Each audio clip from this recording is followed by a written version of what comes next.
This giant thing of dice. What dice do you guys want to use? Nice dice, mean dice? Whatever dice you use, I am going to be using the fancy dice. Fancy dice. Heck yeah, boys and girls. I've also You do not need to spend $460 on dice, but I did. Okay, I'm gonna reserve the death dice for and just roll with my regular stuff.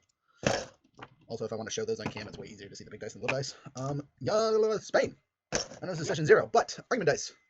Which ones do you want? So first off, explore the argument dice. Oh yes, right. Sorry. So starting off, argument dice. First person to a session. Whatever session we get, we hand out argument dice. Right? We have these fancy little coins dice, whatever. They basically have rock paper scissors on them, right? So you got rock paper scissors. You tell me which color you want to roll. I roll them if you have an argument or a disagreement with the DM that you think is traumatic to the story, your character in general, or just random BS that you don't like, right? We roll it. If you guys win, we change the argument, story, whatever needs to be changed to fit a better narrative. It might not be exactly what you want, but it'll be different than what it was. The other choices are tie, DM wins, and if you lose, you lose. Same things apply. If I win, whatever I said went. You only get to use them once per session. And it's basically that I don't think that makes sense story-wise or something like that. You just like do not thoroughly agree with something. Or it's a rules call and I've homebrewed something. You're like, no, let's use the real rules. Yep, I will take the white one. Okay, you are the white die. I noted. I will set my die over here, put your die over here, the bad luck corner. Castaway, would you like to give yourself a brief explanation of who you are, and then we'll do our stuff? Well, hey everybody, I'm Castaway with the not silky smooth voice. Got it because I got stuck on an island. So yeah, kind of an avid D&D player. This is like my 8th campaign. I think take a break from the team. third or fourth with us. I think it's third or fourth with y'all, but then I've been in a couple here and then another one online with some friends. Usually I forget to play characters. I just kind of kill things, and yeah, bloodthirsty. It's fun. Okay. And I'm gonna try and play a pseudo support role this time. Hey. So I guess we'll wait on your. I'll go next. Hi, I'm Rook. We'll go by Rook. We'll go Rook. Rook's a good name. Use your call sign. It'll be great. I'm one of the hero helpers. I'll be doing the DM stuff for most people, so you'll get to see my face on this side of the screen a lot of time. Again, this is kind of just a hey, this is what we do thing that we're gonna edit for YouTube eventually. But for now, you'll just get to see us walking through characters. I have 15 plus years experience, something like that now. Playing D&D since I was a high schooler. Started in 4, went back to 3.5, jumped up to 5. Have played a whole bunch of other different systems. We're playing D&D today though, because everyone we're playing with knows how to do that. That's all I got. It's been. I'm varying my playstyle a little bit. Maybe I play difficult characters. He means to say he homebrews things, and DMs say, "Sure, that sounds great," until he puts it into practice, and we go, "No, not like this." Actually, hopefully, Roger allows it to be playtesting one of my homebrews today. Can we play this game? Yes, actually, you and Younger both are planning to do a couple of our homebrews that we've done in-house that are on our Wheel of Chaos. For those of you that are part of this thing, you'll understand. But yeah, for those of you who aren't, don't worry about it. It'll be fine. Or worry about it and go check out our website. Links are in the links. Go check it out. Let's see. Obviously, we have mature content here. Links are on Discord. Yes. Hello, Younger. Sorry, what are we calling you? Yep. It doesn't matter. Your name is a younger man, so we're calling you Younger. Yeah. Okay. Well, we are setting up. Younger, you got pen, paper, all that fun stuff you need to write things down with, dice to roll? I have dice and paper. And I think there's like a killer one behind me. Just one sec, I'll see if it... Okay, well, you do that. Let's get started again. We kind of already have a little bit of stuff planned out for this, but this is going to be, we're going to be playing like we're dum-dums and building our characters from the ground up. We had a 5th member, but since they have not showed up, I will be building a post-guide character just to make sure we have 4 people to kind of fill in the slots. If he shows up for later display sessions, we'll write him in and it'll be fine. Or if any of these yahoos have to leave, that's how it be. What's up? Can we get an introduction from a younger man? Oh, yeah, sorry, Younger. Yes. Give us a quick introduction of who you are. From my side of things, this is Hero Helper as well. So the 3 of us with videos are Hero Helpers. Known as Younger Man on the system of Discord, helping develop the LLC of kind of went into some of the background creation of some of the tests that are being introduced into, or also going into some of the homebrew stuff or the wheel ideas I've been putting together, assisting with that. Speaking of the wheel, he's also the one that you'll see in the video spinning it, because it is currently with him. Ooh. Yes, it's a real wheel. It's a physical thing. It's going to be great. And we'll plug and talk about stuff as we go through this. So, huh? Oh, the wheel's not done yet. It's being built. It'll be built by Tuesday. Wheel version number 1 coming your way soon. Okay, so first things first. Everyone's got their character sheets or equivalent for writing stuff down. I'm using digital. Okay. Who would like to start? I guess I can. Okay. Bullman, horse boy. What's your nickname actually mean? Because I will never say it right, and I apologize. We're going to do my Uh-huh. That means the honey badger in Spanish. Yeah, so we'll just I'll just call you Honey. No, that would be terrible. Oh my god, he's not bored. That'd be hilarious. He should be right. Switch quickly. Okay, so anyway. First things first that everyone can do, obviously write down your player name on your sheet, just in case you lose it someplace else. The campaign we're doing is going to be called Jake 4.0. And I will explain the 4.0 later. Let's see, character creation date today is the 30th, right? 5/30/2021. We're going to start at 7th level experience. Oh man, I have to actually look at what that is.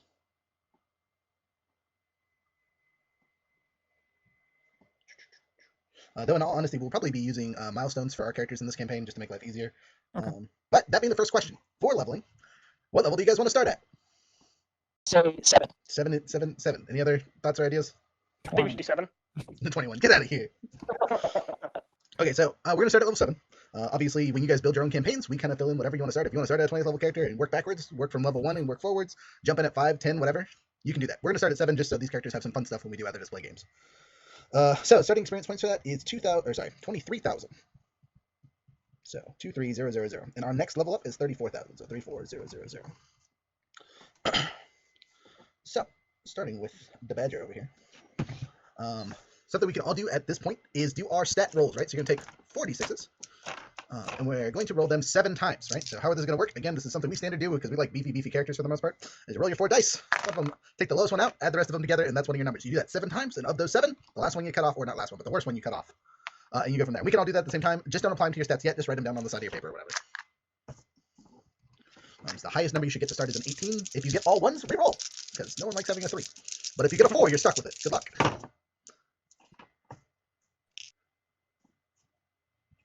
Starting off okay so far, 14 and 11. Ooh, that's Which good. one? Let's get in. Well, actually, no, that's like, I think that's a 12. Oh, Okay. Oh, 3 2s and a 4. That's real bad, boys. That one's gonna go away, I hope. This is not my usual, y'all. Oh, is it feeling kind of meh? Feeling that. Feeling kind of meh. It's feeling real. I've got 14, 15, 11, 15 so far. That's actually not. That's better than me, dude. I have my highest roll is a 14. That's right. I got 3, 11. I got my first one under oof. Okay, so 1 2 3 4 5 6 7. All right, so I'm dropping that 8. Which, you know what? Not bad stats. Everything's at least a 10 or higher. I didn't get anything amazing though, so my character will not be overpowered AF. Fighter, here I come. Got one more.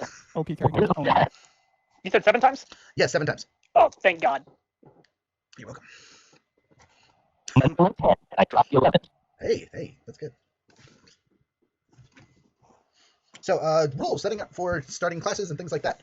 I'm going to allow homebrew, obviously, but it has to be run by me first. Obviously, for you two that are using our homebrew, we've already approved it, and this is basically us going to be playtesting it, and we'll go from there. Class, feat-wise, for the times that you get feats, again, if you want to use homebrew, go ahead, but I would suggest that you guys stick to the book, unless it is something that is like, it very much fits the character kind of thing. As for race modification, I would say stick to the book, unless you really want to use Tasha's stuff, where you get to pick 3 and 1 or 1 and 3, whatever. You know what I mean? So if you pick a race that is not, I don't want to say common, but of the original books, I understand.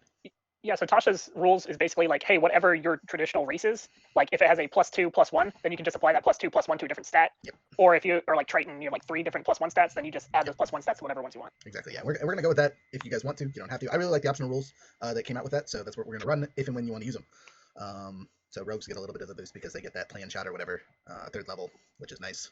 Take your bonus action to aim and get advantage on your shot. Sneak attack it up afterwards. Bam, got it. I appreciate the 7 rolls because now I don't have 8 for one of my stats. Me too. Me too. Okay, so just so you guys know, for me, I got a 14, 11, a 12, an 11, a 10, and a 13, and I dropped my 8. Okay. My first roll was, I think, like a 5, and then I've got an 8, a 17, a 12, a 14, a 10, and a 16. Okay, that's pretty big. So, which one I'm assuming you dropped the 5? Yeah. Okay. I'm not a pretty character. 13, 3 15s, 13, and a 17. I didn't roll very well. You know, I guess comparatively to your regular, I have 7 18s off the bat. It's a little more understandable, but okay. What's more ridiculous is that we watch him roll. Right, yeah. Right, we confirm 90% of the time we watch him and go, how did you do? Those are weighted. They have to be, he used 7 sets of dice. He has them. You spend the big money, you get the big luck, is all I'm saying. All right, so. I got everyone's got I their don't get to go? Oh, I'm sorry, what'd you get? My bad. 11, a 15, a 13, a 10, a 16, and a 10. Ooh, yeah, that's better than me. My character's over here like, gonna need some help, boys. Got the flimsy arms. Seriously though, I'm gonna take that +1 and 3 things and make stuff even so I get modifiers at least. My Anyway, character shall never talk. never talk. I'm saying nothing at all. All right, so ha-has aside, starting with the badger over here. What would? Ooh. Actually, you tell me what you want, and I will give it to you. Okay, so we're just kind of gonna go down the list more or less. So we're gonna start with what race are you going for? My race is going to be Goliath. Oh, of course. I'm giving you the face. Okay, Goliath, too easy. So you know where the stats go on that? Yes. Thereabouts. I do not have the PHP up because I'm running my Twitch on my phone, so I will need. You'll need a little help. I got you. So your strength is increased by 2, and your constitution is increased by 1. Your age is comparable to human lifespans, usually less than a century. So your age is on the second page, if I remember correctly. Yep. Okay. It'll be 35. Will be a young Goliath. Young. Oh. Okay. Your alignment, generally neutrality, usually lawful neutrality. Is your base. I will stick with lawful and yeah, let's keep it lawful neutral. Okay, interesting. Cool. You are a medium-sized creature, but you're between 7 and 8 feet tall. So I'm gonna be 7'9". Ooh, fancy. All right. It doesn't stop at 10. You can be 7'11". Oh man, come on. We're gonna call you Slushy. Please be yes. Your name's Slushy, guaranteed now. All right. Walking speed is 30. 7'11", Slushy. Hell yeah. Sorry. Heck yeah. All right. So things to write down is you get natural athlete, which gives you automatic proficiency in the athletic skill. Okay, let me mark off athletics here. Boom. Okay. Next up is Stone's Endurance. And that's an ability you can trigger. Do you have all that there you can copy and paste it on your character? Or do you need me to read it out so you can shorthand it? Give me the shorthand. All right, so you focus yourself, occasionally shrug off injury. When you take damage, you can use your reaction to roll a 1d12. You then add your constitution modifier to that number rolled and reduce the damage by that total. After you use the straight, you can only use it once you finish a short or long rest. So anytime we take a little bit of a nap, you get a little beefy again. Shrug off 1. All right, next power is Powerful Build. You count as one size larger when determining your carrying capacity and the weight that you can push, drag, or lift.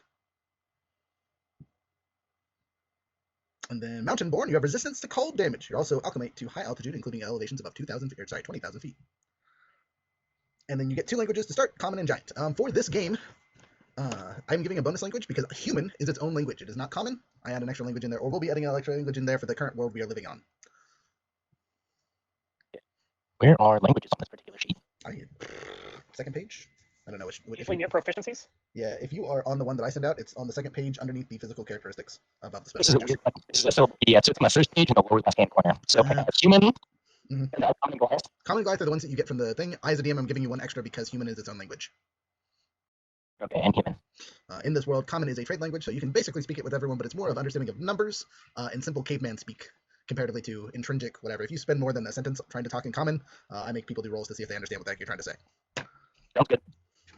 Okay, that's all that. All right, what next? Race. I'm doing my race stuff now. Sorry. So, don't mind me. saving throws are strength and con, right? Yes. Yes, those are what you mentioned. Say. Okay, next up is, your class. My class will be Chauffeur. Oh, one of our homebrew classes. Why Ooh, don't you give it a quick rundown, because I won't be able to explain anything, and you have the stuff for it. So, the Chauffeur is a class that I championed creating, and the idea behind it was to fill the gap of riding mounts in D&D. Mounts are usually used just to increase your travel speed across the map, or as another animal companion in a fight, but with nothing that really specialized as cavalry or ship captaining or any of these things. And so the Chauffeur, if I pull it up here, and this is one of the things that you can actually get with our Wheel of Chaos. The Chauffeur. Sorry, I have to wait for it to load. Now it's loaded. I'll get to roll for starting out, things of that nature, and this is depending on subclass that I choose. There are 3 subclasses, and each subclass has its own specializations, similar to fighter, using different fighting styles and such. Like it can be a driver, a shotgun rider, or I can be a mountie, and I'm going to be a mountie because we're level 7s, and we get to pick that.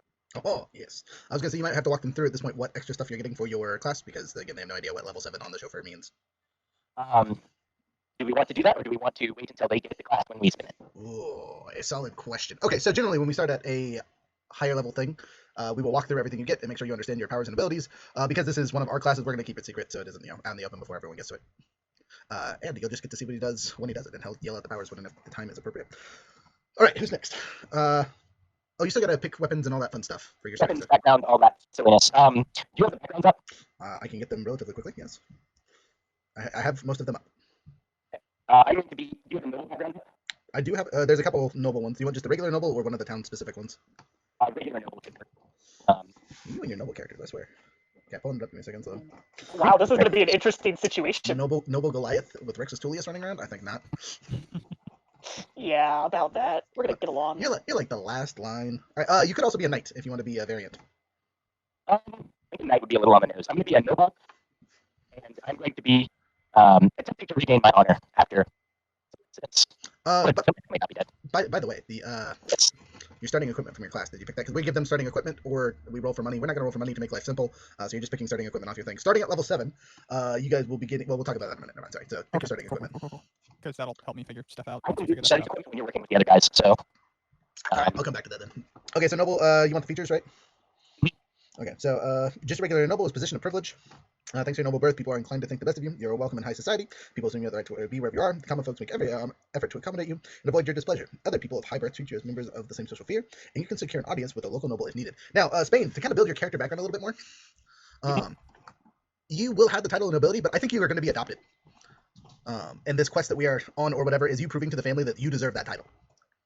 I like it a lot. Because as you guys know, or will know, Rexus Dulius, the quote-unquote empire of the world that you're playing in, is in decline, more or less. Again, I'll get to that when we get to that part of the building of the campaign. But non-human or non-generic races, I shouldn't say generic, non-common races, so none of the exotic races and whatnot, are few and far between. They exist, they're around, but you being a noble as a exotic race is super unlikely. So this is pretty much the only way you could be a noble, is being basically picked up at birth by someone and they're like, this is my kid. I don't care what he looks like. I love him. Okay, other stuff that you get. Do you want to get through personality traits, or do you kind of have an idea for that? Yes. Okay. Personality traits, ideals, and bands.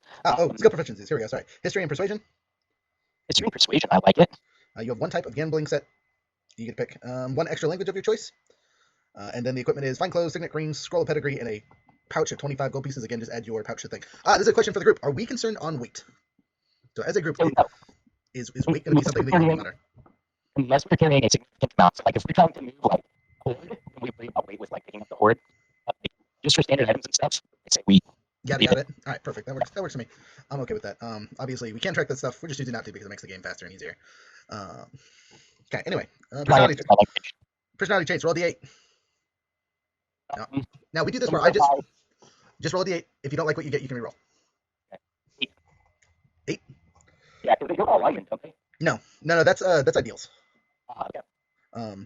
If you do me injury, I will crush you, ruin your name, and salt your fields. Actually, no, that's terrible because I'm a healer. Yeah, but you're nice until you're mean. Okay. If you don't like that, we can 100% do it reroll. It's fine. If you do me damage, I'll crush you. If you do me injury, so it doesn't necessarily have to be physical damage. Someone calls you a loser. Emotional. You stab my brother, prepare to die. Okay, next up is ideals. Now this is the one that kind of has some alignment to it, but I want you to roll first to see what you get, just for funsies. Because you're a neutral character, you can pretty much fit any of them. 6-sided, yes. 6. Noble obligation. It is my duty to protect and care for the people beneath me. This is a good alignment. Can I know what the neutral one was? The family is the anything, and blood runs thicker than water. And then the lawful one was responsibility. My duty is to respect the authority of those above me, just as those below me must respect mine. Bonds, D6. Yes, bonds, D6. Over. I'm in love with the heir of a family that my family despises. Hello, Romeo. That's awesome. And flaws.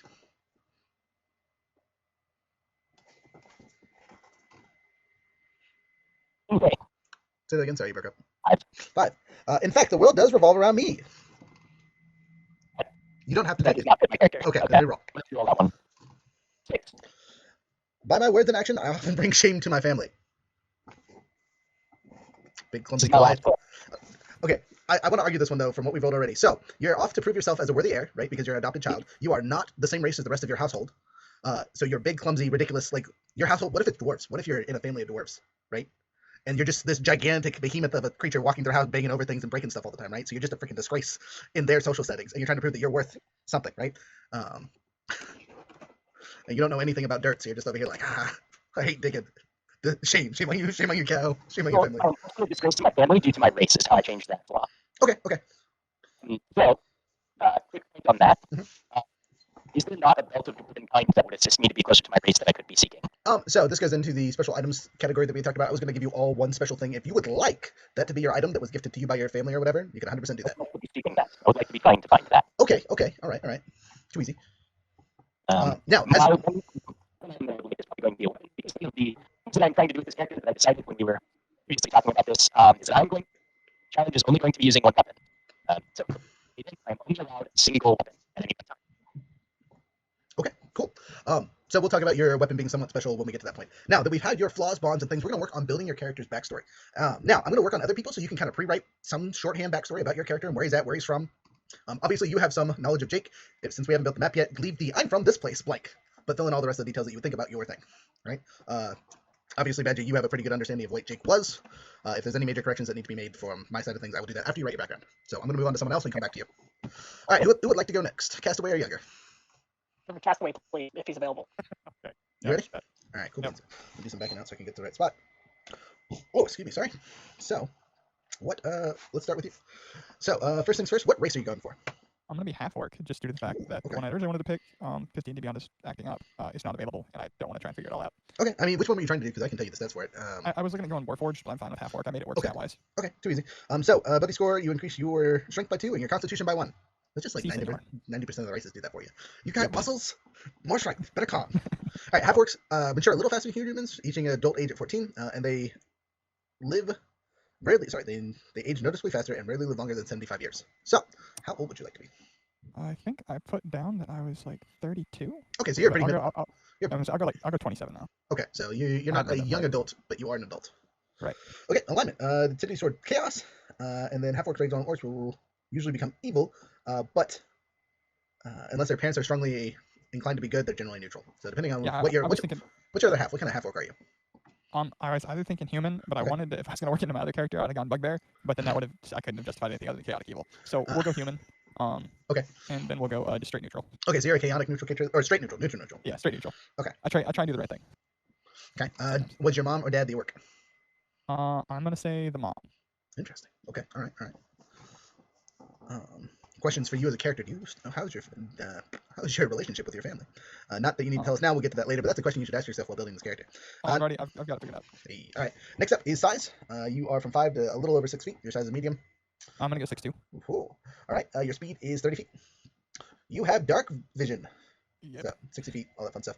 You gain proficiency in the intimidation skill for Yep. menacing. Yepers.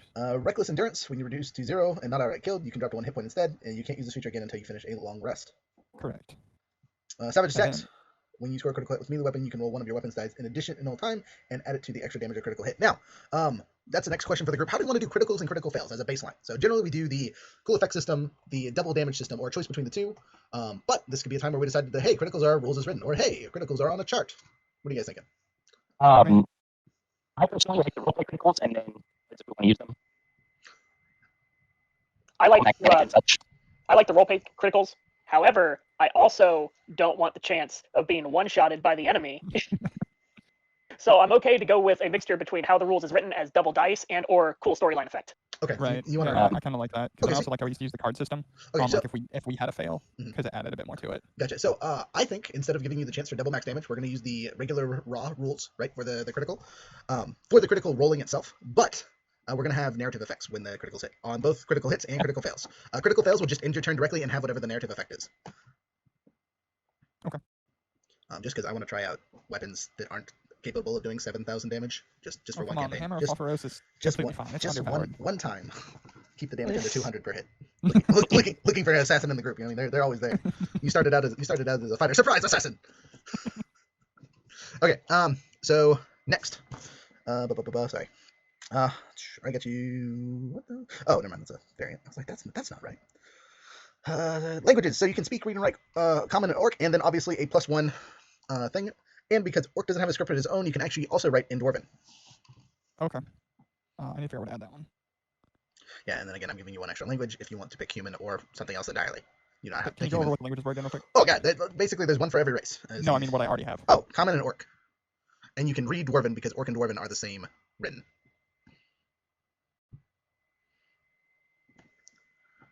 Let's go human then. Okay, dokie. Ooh. Ooh. According to backstory, since I'm kind of going with the whole cleric portion, I've also got a deity, so could I include Celestial or no? What do you mean? Sorry. So with my backstory, what my character is and does, Mhm. also it's like not essentially devout, but pretty well aligned with a specific deity. So like would Celestial be an option too? Maybe with your background, that's what you use on it, but not from your races. Okay. Speaking of, do you want to do background or class? We'll do class real quick since I've already got it in front of me. All right. So you have a couple that you're doing, right? Because you're Yes. multi-classing after level 5. Yep. Okay. So that being the thing, though, do you have the stats for multi-classing into a cleric? Yes, both of them are cleared. Okay. Cool beans. So just so you can go over it, so I've got 16 strength, 10 dex, 14 con, 12 intelligence, 17 wisdom, and 8 charisma. Okay. And that is before race and class bonuses. Okay, yeah, because clerics use wisdom.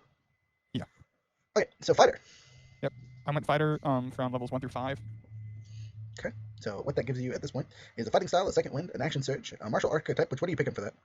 I'm gonna go champion because the only other one that gave me an option for was gunslinger.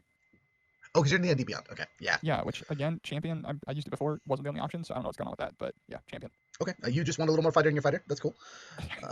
At level 4, you get your improvement or martial versatility, which allows you to change your stuff. Do you know, or are you going to be taking a feat at level 4?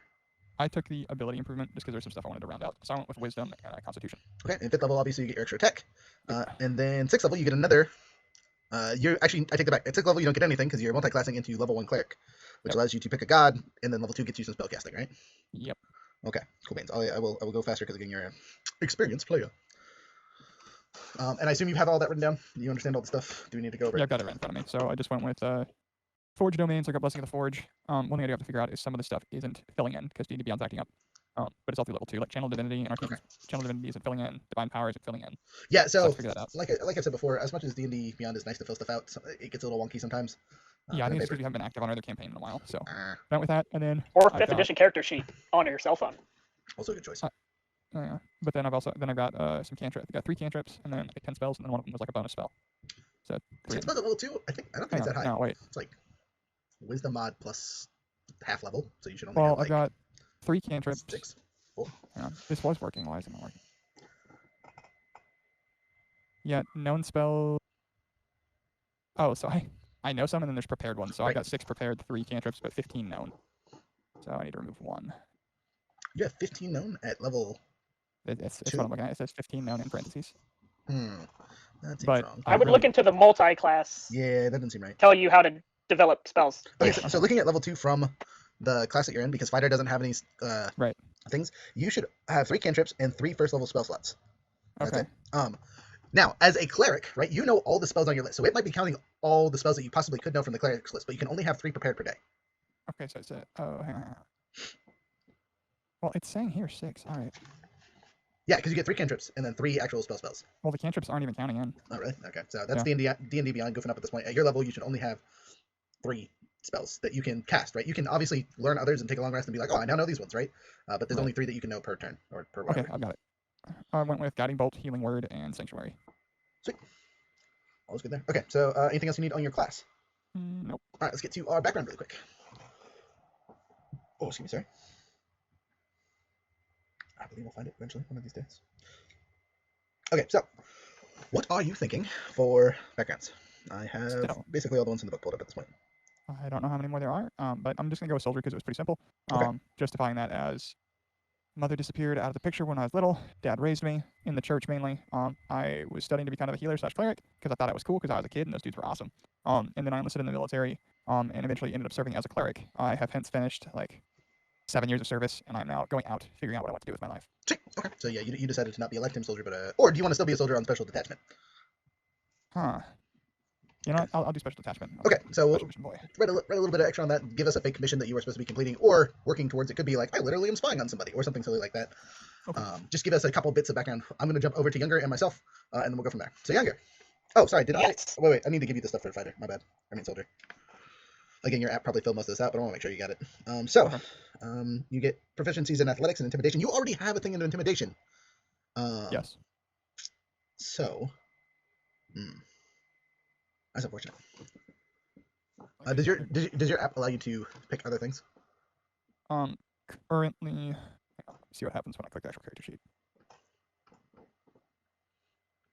So it just has me as, well, wait.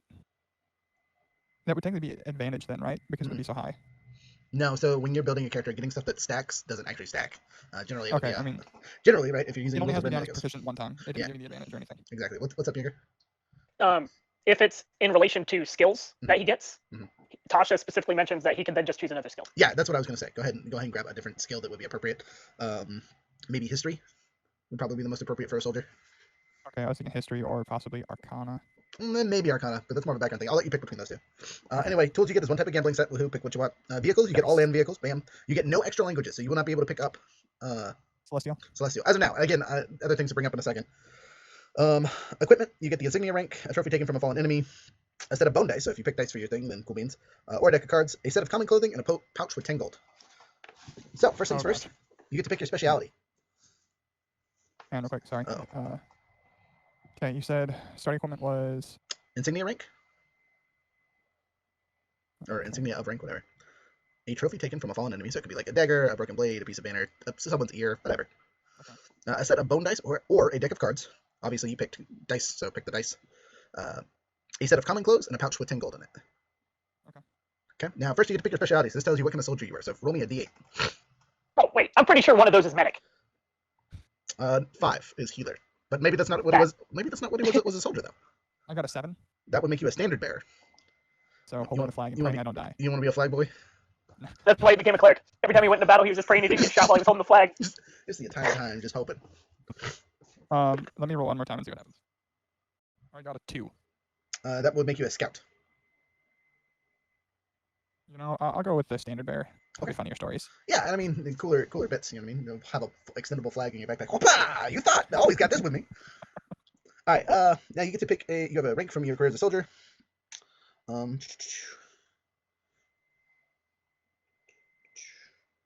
So I'm gonna let you pick your rank. Rexus Tullius is relatively similar to what our common military stuff is what we'll go with for now. So. Okay. You've been in for 7 years, so you could basically be the equivalent of an E7 if you really need to. You're a high speed, low drag kind of guy. You a high speed boy? You high speed? We'll go regular Joe. We'll go basically a staff sergeant or whatever they would call that. Okay. My high speed low drag is reversed. It's high drag low speed now. Okay, personality traits. Go ahead and roll me a 1d8. 5. Number 5. I can stare down a hellhound without flinching. Important to note. All right. Why isn't it later? Beyond's lame. It should say that on here. It should, but it doesn't. Again. Oh, there it is. Never mind. I'm a potato. Potato for sure. All right. Next up, ideals. Roll me a d6. Okay. 4. Might. In life, as in war, the stronger forces win. This is an evil ideal, but fits pretty well with your half-orc background. Yeah. I was mad mommy left. Okay. Mother, why did you leave me? So I could kill people. Another d6? Another d6 for your bond, yes, sir. Kind of want to keep this one, so let's see if I can roll it. Ooh, I rolled a 1. I would lay down my life for the people I serve with. You know what? I'll keep that one. Okay. And last but not All least, right. your flaw. Oh, so many of them. 2. I Hey, have little respect for anyone who is not a proven warrior. that works perfectly fine. Okay, that's your background. Again, give it a couple seconds, write up a little yada yada about yourself, and we'll tweak and critique it in a minute or two. Okay. Nugger, are you ready? Oh, yeah. Don't say it like that, I'm afraid.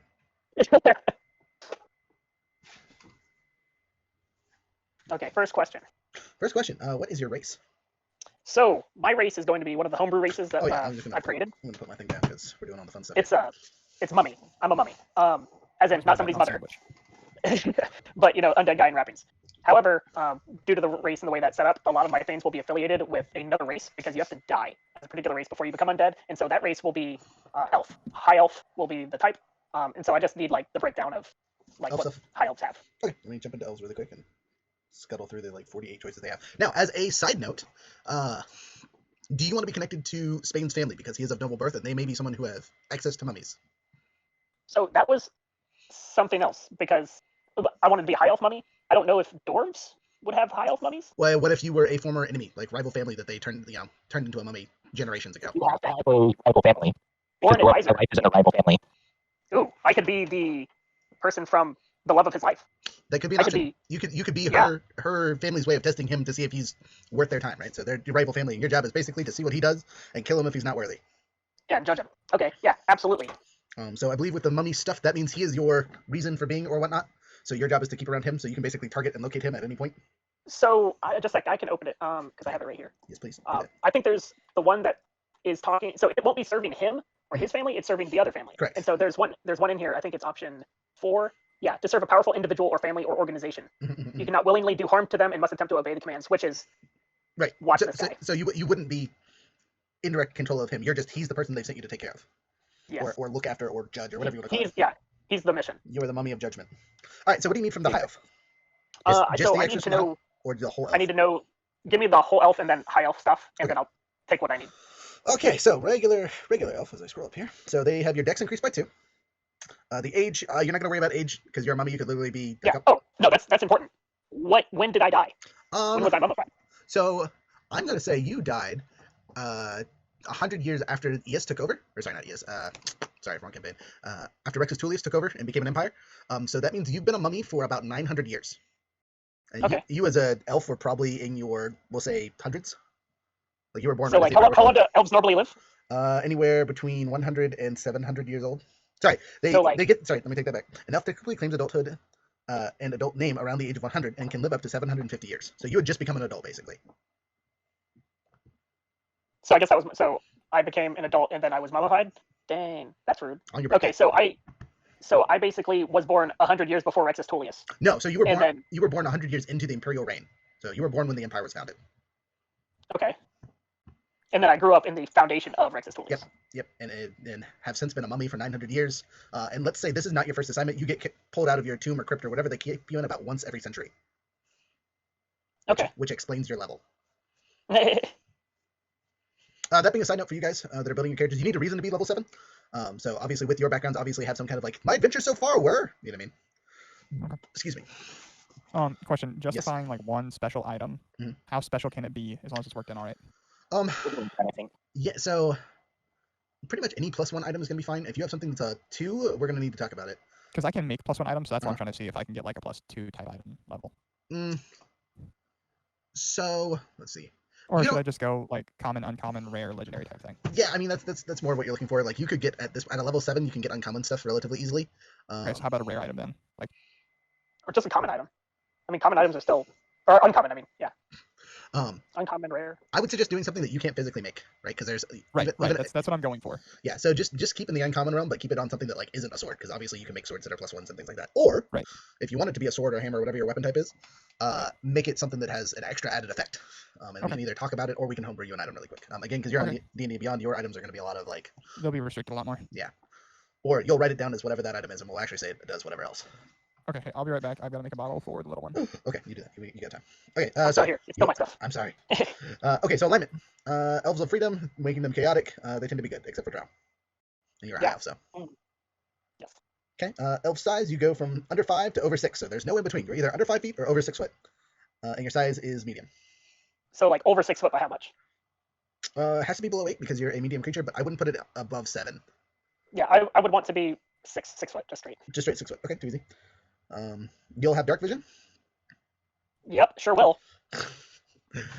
Fey ancestry. You have advantage against being charmed, and magic cannot put you to sleep. Ignore that. You're a mummy, doesn't matter. Ignore it. Yeah, that's different. It's replaced by mummy traits. Same thing with trance, I assume.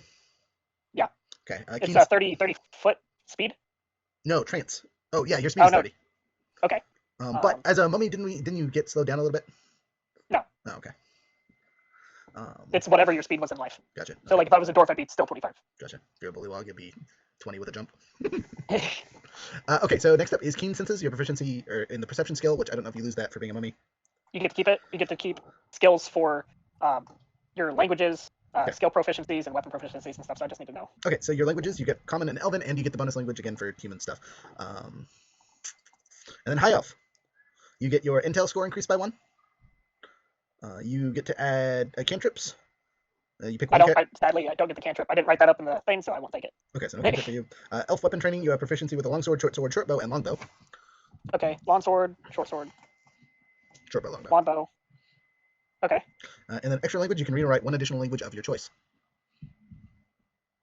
I would assume I would probably want to know something ridiculous like Goliath. I'm watching him or no? So again, this is something you would have picked in life. So if you don't already have human would be a good one, or dwarven. What is the language that they speak in the Shadowfell? Would that be like Infernal, or would that be something else? Okay, good question. So it's Sadar Kai, SHADAR-KAI, which is the same name as the race of elves that live there. Okay, so they just speak Elven? No, it's a different dialect, but it's named after the race of elves that live there. Oh, well, but it's the same language. It's just, this person speaks slightly different. I would assume. Okay, so then I'll just do Infernal. Okay. And that's it for your class. For my race? Yes, sorry, not for your Besides class. all the stuff I know for Mummy. I already have all my Mummy stuff written down. Okay, good. All right, and then now for your class, sir. Oh, well, I guess there's one thing in Mummy that we haven't decided yet, and that was the bottom one. Do you want me to roll for whatever the other thing is? Yeah, go ahead and roll for it. See what you get, and if it doesn't make sense, we'll change it. 3. Woohoo! You were honorably buried and became a mummy to serve higher purpose through undeath. Okay, so maybe when you were murdered or mummified by this family was by choice. Like maybe you were in a brood of 6 children or something and were the last child, and once you hit adulthood, you decided that's what you want to do was eternally serve the family kind of thing. So being a mummy was you wanted to be one. It wasn't just oh man, they got me, I died. Yeah, bam. That'll that works. That'll go into your background. You still get a background as a mummy. Yes. Okay, and you were doing warlock for your class, correct? Yes. Do you want to know my background? No, we'll do your background next. We'll do class first. Okay. Okay. So Warlock, yes. Warlock, yes. Do you need me to read off all the stuff for warlock? No, I'll get to it. I'll get to put that stuff in here. Okay. You are taking a special subclass though, right off the bat, right? And your Yes. patron is from the Shadowfell, which you are calling the what? That's just the Shadow patron. Nightwalker. Nightwalker. Yeah. Yes, he is. We all know those guys. Believer in the shadow. So slightly different than the Raven Queen. Opposite of the Raven Queen. The literal enemy of the Raven Queen. And a little bit different than the undead. So. Yes, because those both suck. They're terrible representations of the Shadowfell or undeath. Obviously, you get your pack magic, cantrips, all that fun stuff. You're going to do that on your own for a second. Again, while we're doing this with clients, we will be going through it step by step if that's what they want, or if we'll fast travel, kind of like we're with this. Since we are 3rd level, what pack are you picking? I'm going to pick Pact of the Chain. Okay, you're doing Pack of the Chain. Cool beans. I didn't get to talk you in the Path of the Talisman. I was trying real hard. Absolutely not. Absolutely no. Trash. Even with bonuses, would be trash. I'm so sorry for anybody who likes that class. It's just terrible. Hey, we've been through some extra fun stuff in the Shadow Warlock for it, right? Or did you not? Yeah, I'm working on it. Okay. I'm working on it. It's gonna take a minute. Okay. All right. So we got your class, we got your race. Now we just need your background. Noble. You also want to be a noble. Okay. Well, so that being the question, as an undead mummy, would you retain your nobility? So, since I'm still working for the family, yes. And hear me out. The type of noble that I want is retainer. Okay, so you're not doing you're doing a knight, not a actual noble, because the retainer is the ability. Is that the ability for the knight? Yes, the retainer. Because I thought that was just a different. Nope, that is the ability for the knight. Is you get a retainer, which has a person follow you around to hold all your turns. 3 people to follow you around.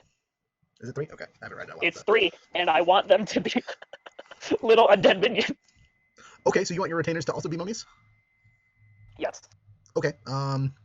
Maybe not necessarily mummies, but other. Let me look at questionable creatures and make sure it's not completely out of the question. All right. Character. Give me a second. Right. Okay.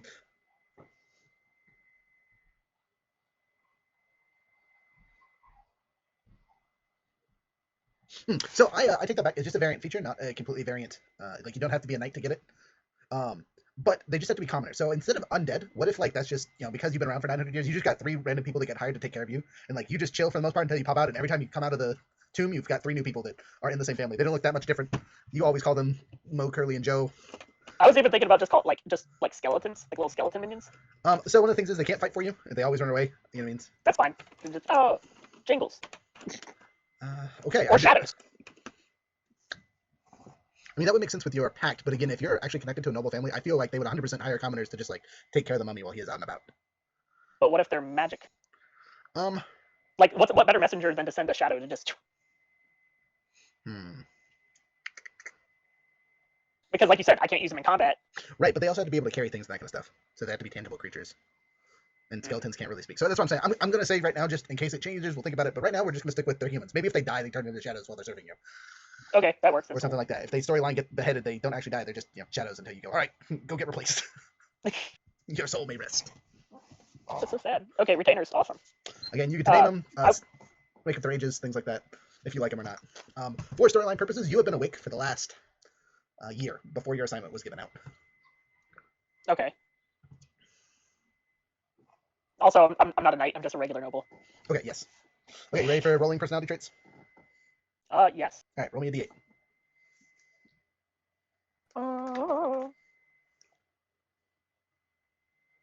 Please roll 4. Oh, laugh so hard. I'm sorry, I can't take number 1. I don't think you could take number 1 either, but that would be funny.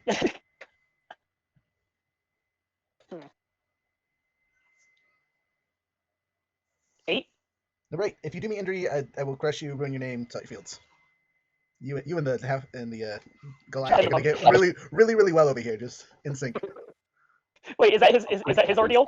Yeah, that's my thing too. Oh, do you want me to re-roll that or stay with If that? you want to keep that, that's hilarious. Yeah, you. How do you feel about this guy? He's great. We work so well together. Okay, moving on to ideals. Go ahead and roll d6. Oh, I was about to roll D8. You fool. 5. Family. Blood runs thicker than water. Makes sense. I mean, yeah. I mean, Kind of why I'm doing what I'm doing. exactly. Right? You're an undead money. 100% family is your ideal. All right, bond d6. Blood runs. Sorry. 1. If I face any challenge to win the approval, or I will face any challenge to win the approval of my family. I do not think that will fit for your thing because you've already like committed. You're there Yeah. forever. Ooh. Number 2. Look at number 2. My house alliance with another noble family must be sustained at all costs. Now why? Why? Because Spain's noble family. Except for they hate each other. That's the whole point. Hmm. The only reason they're Okay. giving him a chance with their daughter is because he is not of actually their blood, and it will benefit them politically, and they don't have to intermix their blood with theirs to give the hand away or whatever. You want me to roll again, or? If you would like, yes. That, or you keep a number 2, and just it's a whole other noble family that you're like, these are my buddies. Okay. 5. My loyalty to my sovereign is unwavering, which would be perfect because if your family was propped up by Rexus Tullius and all that fun stuff, Rexus Tullius is your people. Rexus Tullius is my people. Is your people. That is where you get your family lineage, and nothing can. If the emperor tells you to do something, you do that something. Oh, so like I'm working for the emperor. Yes. I was not aware. Well, your family. You know what I mean? Whatever. I hate you. Again, we'll get to what's happened with Rexus Tullius in a while. Okay. It's What not do I roll for the D6 next one? D6 for your flaw. 1. I secretly believe that everyone is beneath me. Hmm. No, I'm so great with you. I feel obligated to everyone beneath me. Your secret, everyone is beneath me. Terrible choice. You can roll that if you want, but I think that'd be kind of funny. Just this holier than thou mummy over here casting darkness spells. I'm not holy. Mm-hmm. You're quite the opposite, actually. You're an undead nightmare that our clank is probably going to try to exercise at some point. Oh my god. I don't even know what some of these words in here are. I kind of want to go with that one because I don't know what insatiable desire for carnal pleasures is. You like to fuck. You don't know what that means? You can't. I'm not familiar. You are high tier horny all the time, friend. You know that Sorry, joke I'm we not a made. bummy bard. I can't turn you all into. Can't turn my lovers into necrophiliacs. Sorry. And we're off the water than it should have, but that was so funny that you didn't know that. I'm sorry. Yeah, I'll take that. Everyone's beneath me. You're all just scum. That's why I'm undead. You all are gonna die, and I'm gonna be here still. Forever. Can't stop the mummy. All right, that works. You can't stop the money. I'm now 100% tempted to take the noble background just because we have 2 nobles already. That was not the plan, but I might have to do it. Do it. I'll be a little pleb boy who doesn't understand anything you talk about. That's your secret assignment: is guarding us 3 assholes. You know, I'm You have perfectly to fine heal with that. them. I'm I'm the perfectly healer. fine with that. I say I have Yeah. healing word that does. You all are so useful. Okay, so that's your background, your class, your race. Do we need to go over anything else? I assume you know what you get from the noble background. Yeah, I can go up and just see. I'm literally right there. Would you like me to read it off? No, I got it. I can write that down. So, while you're doing that and kind of writing your background story, I'm gonna do mine. So we're gonna start with race. And I actually kind of wanted to be an elf for once. I generally don't play elves, but I thought I'd give it a shot. Cool. Wow, we're gonna be of the same house and everything. That's crazy. No, I have a. Or Yeah, should just I? like Okay, great, so great, great grandson. should I do a half elf or a full elf, or do my classic human because I'm the DM character and just need to. My stats are shit and need help. You could do that. You could, I mean, if you go high elf, you'll get the +2 to what? Dex. I think Plus 1 to charisma. intelligence. Okay, Yeah. and then you get a free cantrip from the wizard spell list. Or you just first, yeah. Yeah, what class are you? So Just lighting things on fire always comes in handy. I've True. used it in so many campaigns. So True. many people have died. true. So I was thinking rogue, but if I'm going noble, I don't know how well rogue will work with that. But then again, I don't really care. You use it to sneak out of the You castle. get to steal the riches of other people's. Okay, so I'm gonna let you guys kind of fill in what we need because we really don't have a utilities person, and I'm happy to take that slot. By utilities, what do you mean? So like breaking into locks, doing yeah, high tier definitely skills. need Like we don't have a bard, we don't have a thing. We got a good fighter, and we got another good fighter, and we got another good fighter. We don't have anything that's like I'm smart and do stuff. Is that what Yeah, you we don't want have to play any though? smart You usually end up doing that. I'd say do something that you're That's what I'm saying. I utility rogue is something I don't play very often. then do it. Okay. Anyway, so race. We're gonna start with that. We're gonna start with race. So I'm gonna take human just because I'm gonna start with the extra feet and extra skill and all that fun stuff, and my stats aren't that great anyway. Don't worry, this character will die. It'll be great. It'll be great. I want to see what the variants of human though, because there's a couple of new ones that I haven't seen before that are the marking ones that I haven't tried yet. Yeah, you know what? I'm gonna be lame and just take the regular variant human feat, just again because I'm playing the DM character, which means I get a +1 and 2 stats. Cool beans. So, with rogue being my thing, I'm gonna put my highest stat in that with 14. I'm gonna make my constitution Is it possible to triple class, or can you only double class? only double class. Okay. It's 100% up to the DM though. Throw in some monk and just punch things with shields and cast spells. Okay, so I'm going to up my. I kind of want to put my dex up by 2 and just run with these zeros. Okay, so I'm going to take a 12 and a 12 in wisdom, a 12 in intelligence. Actually, no, I think it's there we go, fixed. All right, charisma 12, so I get a whopping +1 there. A 0 in wisdom, a 1 in intelligence, a 1 in constitution, a 1 in dexterity, and a 11 in strength. Now, obviously, that'll probably change because thieves get a whole bunch of stuff that I have to go through, but we'll go from there. We get an extra skill of my choice, an extra feat of my choice, which I will come back to after I do the class stuff, which is kind of sad because I don't get any of the extra human stuff. It's like, hey, you also get languages and proficiencies and all that kind of stuff. What's the overall military called again? Rexus Tullius. And the special military was I picked the 13th Legion, unless you have something specific. that works. 13th Legion is fine. So this is just for my essay because I've apparently drawn a blank this entire time. You've been saying Rexus Tullius, and I've been thinking it was the location. Are we all conscripts? No. Because okay, I was gonna say because my entire background is based on me being a free-roaming adventurer who's searching for something. Yeah, so 100% right now, if we're all being nobles, we're just a group of adventuring nobles that have teamed up for our campaign as of now. Our families have put us off on a grand adventure together. Yeah, I'm a scorekeeper, damn it. Yeah, so we've been assigned a soldier to keep track of us. I'm going to say Spain, me and your character are going to be friends. Mummy, you're attached to Spain because girlfriends. Yeah. Oh, we just... Spain died. He died. I said we're friends. Death. Oh no, I broke my bond. Oh, you guys are back. Okay. You're the one who left. I'm back. That was really weird. Everybody Welcome back, Dad. Okay, sorry, I'm getting my background stuff first before I do class because I am a freaking goose.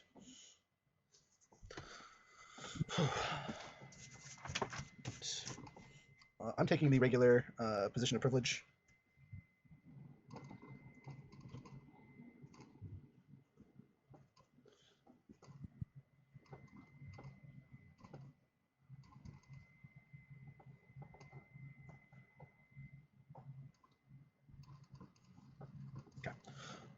All right, let's do some rolls for these characters. Oh, actually, I should probably write down the stuff I get for it, huh? So, automatically, history and persuasion.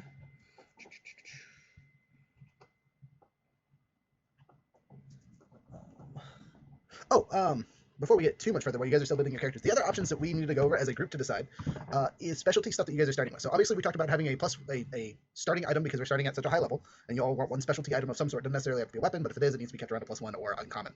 Do you also want to do our additional intelligence wisdom system, which basically for every modifier in the positive that you get for something, you get an additional something. If it's a wisdom pluses, you get additional tools, weapons, armor, physical proficiencies, and if it's an intelligence modifier, you get an additional skill proficiency. Just to kind of give intelligence and charisma and all that fun stuff a little bit more importance. Wait, you said charisma. Well, sorry, not charisma. Yeah. Because charisma Okay, already so much. Try it again, one more time. Okay, so I play tested that with another group, and I really like that system. Yeah, I have to, and I think there's really no super big negatives to it because it just gives you a little bit of a oomph and nothing in the negative, and it encourages people to put stuff in those stats, and really rewards those classes that have those built in there, so they seem even more like, we're better than we were. So Yeah, yes, I'm a dumb mummy. you yes on that. The only person who might have an issue doing that at the moment is Noah's character, just because he is on the phone. I mean, I don't have a problem with it, and my character's like common intelligence. Yeah, the only thing I would get a boost from it at this point is my wisdom is a +1 right now. So I have Intelligence is a charisma, +2, though. so you would get 2. and my wisdom is a +1. Okay, so you get 1 physical proficiency bonus and 2 skill proficiency bonus, which just basically symbolizes like you have spent extra time studying or learning to get more stuff. Yeah, I'm going to take this and survival for that. Ooh, fancy. Just because I am probably proficient in medicine. Probably. Now you're making me consider, do I get rid of my dexterity? Just trash dex. Just solid 10. do an opposite character with low strength, dex, and con, and just everything in intelligence, wisdom, and charisma. Oh no, my character has a stupid high charisma, a pretty good constitution, and a decent dex, and then everything else is trash. 10, 10, 11. You see Spain's face? He's like, The strawberry I ate. And eating a margarita for an hour. I mean, that's a good time. Two good times. Okay, do my rolls finally. Sorry, let me write stuff down. Ooh. Rule number 1, number 7. Once my favorite is lost, it is lost forever. No. If you stop liking us, you will never like us again. Oh no, they killed someone. Oh no. Killing people. Okay, so this is a serious remark. We need to find law of the land, okay? And you need to template what those are. Or like go find one online and put it and initiate it into this campaign so we don't have our beginning setting campaign problems. Oh, come on. Just steal everything. It'll be okay. We're It has nothing to do with stealing. Yeah, we do, but like we can get away with other stuff. However, commoners who do stuff to us need to go to jail. I mean, who said I eat people? This is not a lizard folk. I thought about lizard folk mummies. I said turning into bears and eating people. Oh yeah, I do that too. I mean, I never did that. You have no proof. You can't prove it. I didn't turn into a bear. I got pretty bad, guys. I can play with my settings. Yeah, you should adjust your settings. It's pretty bad. Like I don't know if I'm broken up, but like you're pretty much consistently broken up.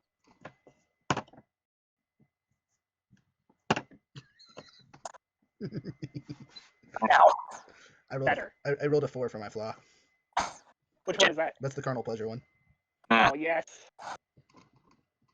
I mean, you're human. You're only human. Okay, so personality. Once my favorite is lost, is gone forever. I feel respect, regardless of position. I respect others. And bond. I must be a hero of the people. Just burn it. Don't burn it. Burning's bad. All right, now to do class stuff, which will take me a couple minutes because I'm a little slow. At this point, again, try and write your character background stuff. I have a pretty good idea for mine, so then I'll go last after you guys say all yours, so I can jot stuff. Also level up. Yes, and level up. Make sure you're up to level 7.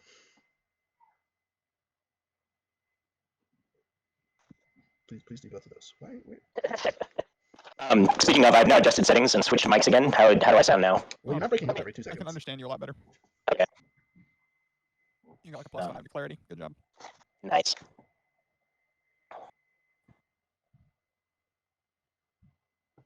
Also, what's level XP? I already said that. Doesn't matter. It's 23000, and the next level is 34000. But I thought we were just doing. We might do mile markers again for setting up purposes. Don't worry about it. Yep.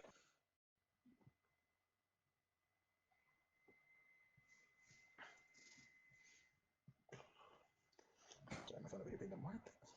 Why is it broken down? What's happening? The website broke. That's not good. I hate when that happens. Well, I'm upset. Hey, Rick, do you want me to go ahead and give names to the mother, father, trainer, and the love of my life? Yes, please. That will be very helpful for doing the backgroundy stuff. So please name your own peeps. I didn't know if you already had the nobility named out. I'm not. No. I got the Tullius family, and that's about it. Again, this is 1,000 years in the future, so the nobility has jumped around a little bit. Not mine. Oh yeah, not yours. All right, so starting hit points. The whopping 9. And then we get 67s. Ooh, For your guys' health, by the way, are we rolling for it or what? I rolled for health. Okay. Yep. And it's what, like if we make under like half the die, we go Yeah, one above so, the die. exactly. Yep. I have current hit points 75. Ooh, nice. Good thing for that, because I rolled under 30 times. All right, so. And then plus 1 to all that, so plus 6. 2, 3, 4. That's perfect. Okay. Plus 9. So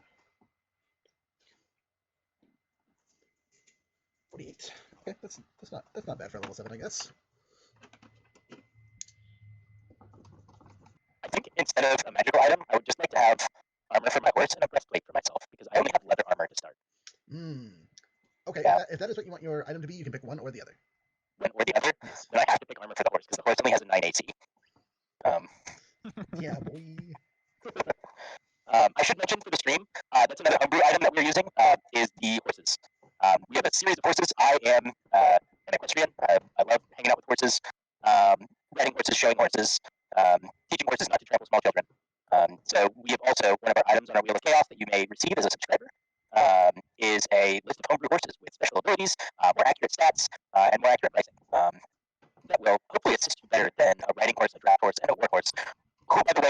AC of 11 and is not wearing any armor. It costs 400 gold pieces. Yeah, it costs 400 gold pieces. Like, you're paying for armor and not receiving armor. But yeah, I'm definitely gonna do the horse armor then, and I'll have to get breastplate for myself. Can we kind of meta game right now or no? What do you mean by that again? Say like, because the breastplate's what? It's a 15 AC or 16? 14. I mean, if you pick a high medium armor that's a 13 that you can get normal, I can make it a 14. Right, because he's a clay. So Cleric. you can do that, but not from the start. Okay. Again, this Yeah, and you can only do that to one item, right? No, I can do it. It's just I can only use that thing once per day. Yeah, so it loses its ability after a day. No, it doesn't lose it. That item is permanent that way. I just can only do that to one item per day. What kind of cleric are you? Cleric of the Forge. I'm pretty sure it's only one item Yes. period. Just one item. You I can played look it up cleric before. You can look it up and make sure, but if I remember Cleric Forge right, you get to pick one item and not that one today. And then basically you can continue upping it without doing any kind of checks. But if you pick a new item, that one dissipates, or not dissipates, but goes back to regular. The magic goes away. Yeah. Now, if you want that same type of methodology, you can always do an artificer, who get to make all sorts of magic items all the time. Yeah, but I like the spells that I get with this. Okay. That is the trade-off. Okay. And Battlesmith gets some of the same spells. Some, not all, but some. But then I'm also not a kind of healer. I'll keep what I'm doing. Thanks for. You know my background, right? Yeah. What do you got so far? Alrighty, hang on. Where'd it go? It's a few hundred words. You want me to read it out? Yeah, sure. Alright, so I was born and raised in a small city by my father after my mother left us to serve in the defense of her hometown. She was brutally slaughtered by the invaders while defending the people. So after she died, my father raised me in the church of, if I'm saying this right, Phoforos, okay, and in the forges nearby. Through their teachings, I learned to craft weapons of war and to provide aid to the injured. Soon after I came of age, I joined the military of Rectus Tullius, eventually earning my way into the 13th Legion as one of their standard bearers. On the battlefield, I ended up donning a shield and fighting forward with the rest of my unit, defending the ones who would fall in order to help them rise again. While serving in the 13th Legion, I participated in numerous small campaigns and thus made a name for myself as the Searing Wall. In one of the campaigns, we fought against a force of master smiths who had a small stockpile, interlocking bracers, and almost buckler-like devices that, when joined, created a full shield. I managed to nab myself one before the stockpile was taken into the custody of the Imperial Guards. They were really stingy. They're not my favorite people. Through subsequent campaigns, I further extended my fame by crashing through enemy lines with my unit by charging headlong with shields adorned and flames raining down from on high. After the string of campaigns, I was approached by an emissary of the Imperial Guard and offered a position in their unit, all hinging on the task which they gave me. Hence, I'm now following around 3 rich, bumbling idiots, protecting them from who knows what. I'll write more after something of note happens in this monotonous grind. Nice, well written. I like it. All right, Spade. A dwarven family took me in and raised me. I have spent my life destroying things by accident and working with the livestock the dwarves had trouble with, and killing anyone I accidentally stepped on or kicked. Oxen and drafts that moved stone and ore for the dwarves have been my life, and my only redeemable quality amongst my beloved townspeople. They have also driven my hatred for mechanical things, which would crush friends without mercy and are entirely untrainable. I have been sent out to earn my place as heir to my family leader's name. The love of my life, however, is a high elf who rivals my own prowess with animals, and is also destined to rule a rival family of high elves. My challenge to earn my place in my family and to earn my love is to locate the ancient belt of dwarven kind and return it to the dwarves of insert town here. The challenge is that I may only do so with one weapon. I have been in many a dungeon and a library of treasures in search of this bauble, to prove myself not only to my king, but to my lady. And then I have the names of my father, mother, 2 brothers, sister, the person who trained me to work with animals, and the love of my life. Jolene. Jolene. So to clarify on that really quick, just to make your life easier in the long run, sorry, it's not the right thing here.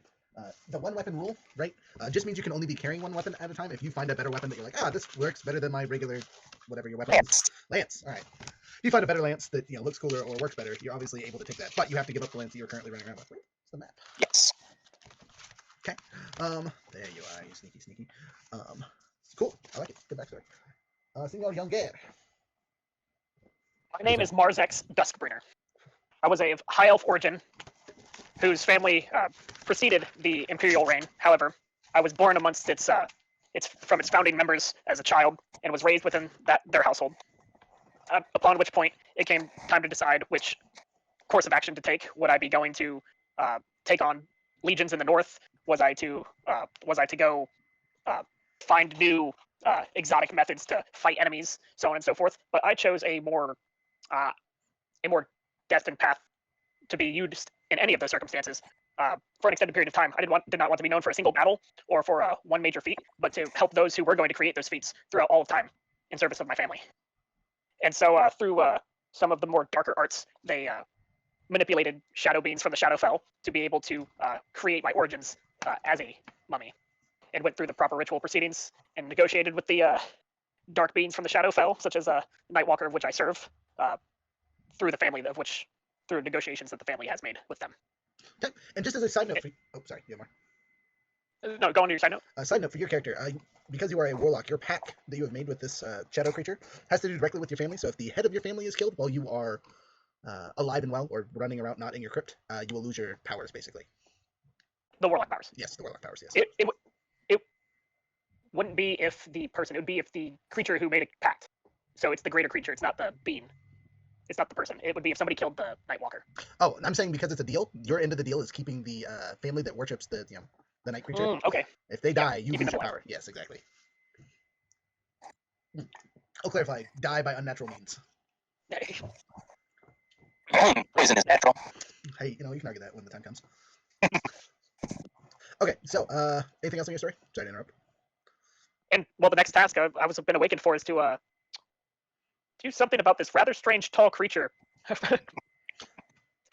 Yeah, so I'm going to say, just to make life interesting or whatever, you've been awake for a year, and your task was originally to help the soon-to-be heiress to the throne assess herself / find a partner and keep her safe, because basically once she takes over, she's the next person you have to protect for some time, right?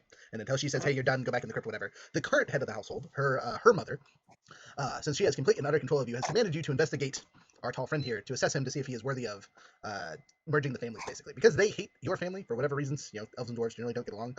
But you so far have proven really well enough to even get a chance to see if you can take her hand in marriage. Because basically, if you take her hand in marriage, one of you is going to have to give up your spot as head. So it's either going to be you take the head and one of her siblings has to take over, or you give up your spot and let one of the other dwarves actually ascend to the appropriate spot. So that'll be on you later. So let's talk about me. Number one, my only my. So my name is Profi Tullius, son of the Emperor, or one of the many sons of the Emperor. I'm named after my father, and I am the 15th son. Wow. Yeah, not to mention the 7 daughters in between the sons. I am the last child. My father is at his deathbed, and his final command to us as children was to have a competition amongst ourselves, and the last one standing becomes the next emperor. Poffy has been known to be crazy, and many of his edicts and things like that have ruined the empire. Our once great military is in shambles. Legendary creatures that were kept under control for hundreds of years have reemerged. Noble families are starting to break off from the original pacts with the empire. And all kinds of other stuff. And I'll kind of get into that with the actual story of the world. But my goal is to kill my siblings. It's a motif to another character. But I have to kill all of them, and I'm the youngest. So several of them have many more years at this than I do. So poisoning, stabbings, whatever. It's all fair game.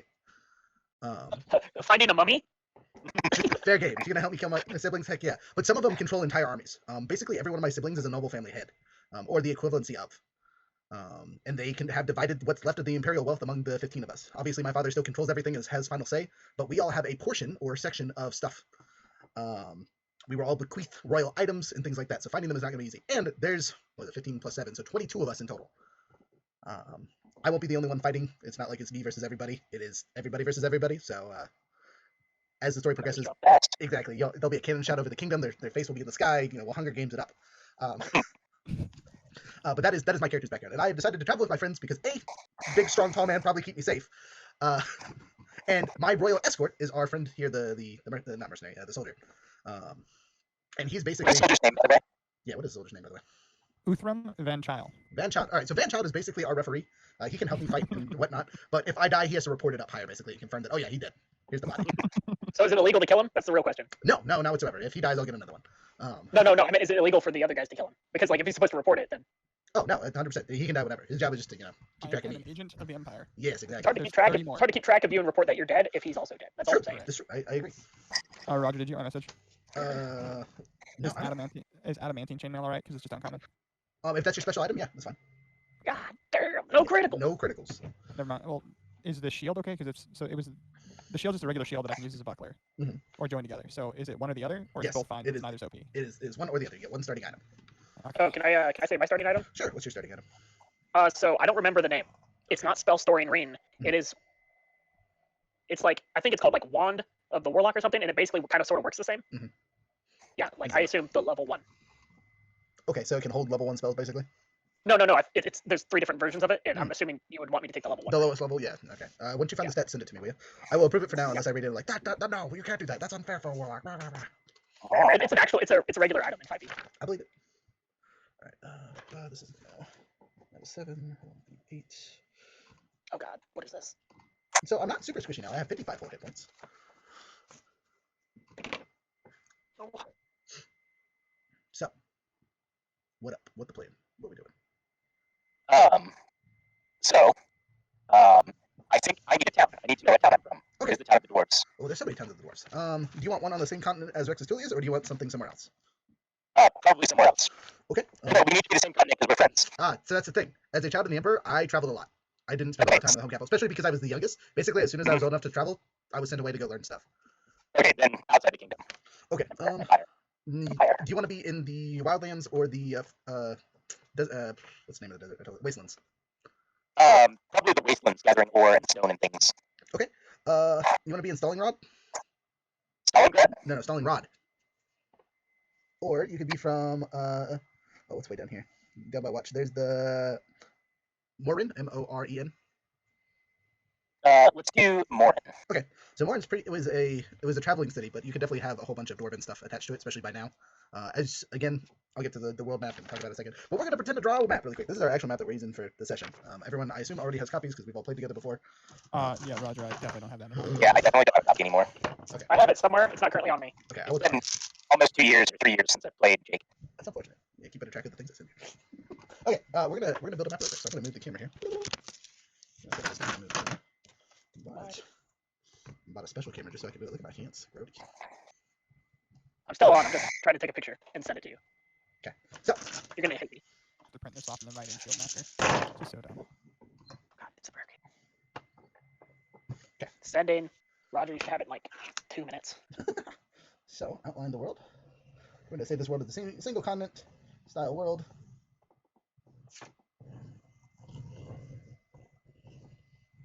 This is not Jake. No, I'm pretending we're building a map from scratch. And then I would take every one of these dice, depending on the number it rolled, is the population of the city or a specialty event. So like the D4 is some kind of special capital, the D20 is something special, sorry, brain over here not working. The D12 is not working or whatever, and all the D6s are major towns. Oh yeah. So I'm gonna move this out the way and pretend I wrote all that in there. It looks like a bird. That's honestly impressive. It's the best bird I've ever drawn. Not that you can see it on camera, unfortunately, but whatever. That's It's how been called Squawk. we could 100% call that squawk. But that's how we build towns, or plan to build towns, just kind of at random. We do that little roll thing there for every single continent, and it can range from a single town or a whole bunch of them. So it's kind of whatever. And it's kind of a cool idea that in practice is slow and takes some time, but the outcome of it comes with a completely unique set of things. So I will probably, when we do those, add other dice sets to it too, because, you know, need more than just 1d4. It's supposed to be like religious sites. Back just let us know.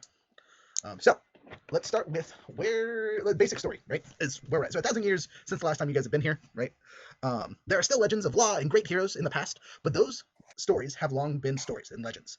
There are stories of adventuring groups that stayed true to the ideals of who they were and defeated a great beast and banished the gods from the land, right? Unfortunately, with doing so, while they were able to banish all gods or certain gods, they didn't take care of the human virus that was Rexus Tullius, and it consumed every bit of land it could, eventually taking over the entire globe, from the wastelands to the wildlands.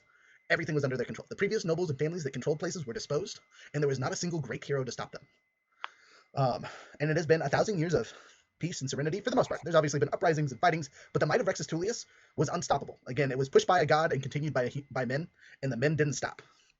For the first 100 years with building and rebuilding, they destroyed old settlements, and anyone who resisted was just razed to the ground and rebuilt for the peasantry. The next couple hundred years was them redefining the cultures and things like that, and getting rid of a major bit of the exotic races. There are still some that claim lineage from way back when, but they have been forced out in most places. The only place you're going to find exotic creatures in mass are going to be along the wall, which is an interesting concept for the world. It divides the wastelands and the wildlands, and is an actual wall. If you were to walk around the globe, it is a globe, but there's a giant wall kind of in between the wastelands and the wildlands. At one Like point, the Great Wall of China, except more effective. except for it's about 10 miles thick and encircles the entire globe.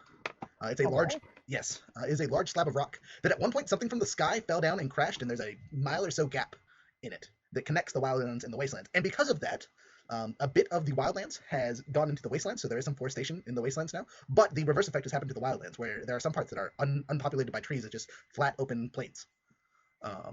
And the amount of wild creatures has very much equalized between the two.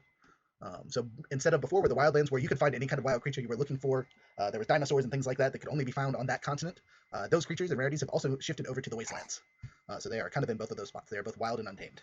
Speaking of wild and untamed, originally the wastelands only had a few cities, and they were mobile fortresses that moved around. And during the time of Great Heroes, several of them were powered and moved. Unfortunately, in the centuries that followed, they've kind of fallen into decay and have settled where they are at. Not to say they couldn't be repowered if you were to find the appropriate power sources for them, but no one has taken up the task to do so. Spain, speaking of your town, maybe that is one of your side quests in finding your belt, is finding a power source to power Marin. Or Morin? That's your alternate side quest. Yeah, or just... So that could be the quest for my heir to my family, and the quest for the Belt of Dwarvenkind could be for my love. Or backwards. Other way around. I think the other way around. But speaking of, yeah. Younger, your character. Yes. Where do you want them to be from? My big suggestion is lineage. Though lineage isn't broken up into the 5 sections it once was, it is still a school or a town of learning, and it is pretty much all controlled by the elves. The Silver family eventually took over everywhere, politically and physically, and dominated the town. The other families were kind of forced out into the world to go find their own places. But it still has a magic school there, and will be an appropriate place for where your family would be from. Where did we start our campaign the first time? We started in Finn. Reach. Reach is the place you guys built next to Everest. Yes. You could also be from what Everest. happened to Reach? Reach was razed. It's still a town. Yeah, Reach got that. Reach did everything it could to resist the Empire, and it's still a place of heavy resistance. But because of its location, via the ports and via how close it is to Rexus Tullius as a stronghold, it has been crushed several times. The small town of Everest that developed outside of it has also been razed once or twice just because of its connection to Reach, but it is less destroyed. And again, because it is a town of learned people or experimentation and things like that, it has not. Reach actually was hit or destroyed the first time by the Mac weapon, which is a thing from none of the campaigns that you guys played. But basically, Rexus Tullius built an entire town around a magical artillery cannon that fired the equivalent of a nuke. And could hit anywhere on the continent itself, and either continent directly opposed to it. So it could hit the wastelands or... so welcome Reach to Nagasaki. Yeah, something like that. The first destruction was pretty bad. The population was decimated, so it was only a tenth of the population that survived. It's still, or now after a couple hundred years, or at this point probably 700-ish years after that happening, it's redeveloped. It's a pretty important port town, but it's definitely not the same that it was. Though you can still find a small church there that is dedicated to the god Torm. Interesting. Still rumors of ladies of the night that know how to wield a blade.